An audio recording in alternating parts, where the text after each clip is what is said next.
আপনার upcoming video অ্যাডের জন্য শুধু ভয়েস ওভার কন্টেন্ট ব্যবহার করবেন নাকি স্ক্রিনে কোনো মডেল রাখবেন? এই কনফিউশনের কারণে যদি আপনার মার্কেটিং আটকে থাকে তাহলে আজকের ভিডিওটা আপনার জন্য। আপনার ভিডিও অ্যাড হচ্ছে ভয়েস ওভার ভিডিও আপনার জন্য বেস্ট হবে নাকি মডেল ভিডিও আপনার জন্য বেস্ট হবে?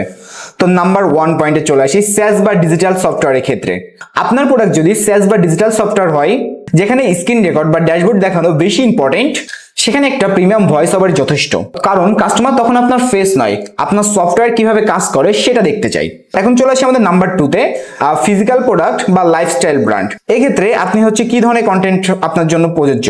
আপনার প্রোডাক্ট যদি কোনো ফিজিক্যাল প্রোডাক্ট বা লাইফস্টাইল ব্র্যান্ড হয় তবে অবশ্যই আপনার একজন মডেল ফেস দরকার। কারণ মানুষ যখন অন্য একজন মানুষকে ওই প্রোডাক্টটি ব্যবহার করতে দেখে তখন তাদের ভিতরে একটা ভিজুয়াল ট্রাস্ট বাড়ে। এখানে নাম্বার 3 হচ্ছে আমাদের বাজেট ও ব্র্যান্ডিং গোল। মডেল ভিডিওর ক্ষেত্রে প্রোডাকশন কস্ট একটু বেশি হয় কিন্তু একটা ব্র্যান্ডের লং টাইম আইডেন্টিটি ধরে রাখে। অন্যদিকে ভয়েস ওভার ভিডিও অনেক কম সময়ে এবং কম বাজেটে অনেক দ্রুত রেডি করা সম্ভব।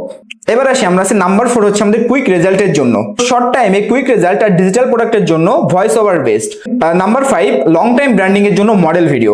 লং টাইম ব্র্যান্ডিং এর জন্য মডেল ভিডিওর কোনো বিকল্প নেই। আপনার ভিডিওর ধরন বুঝে সঠিক ডিসিশন নিন এবং সেলস বুস্ট করুন।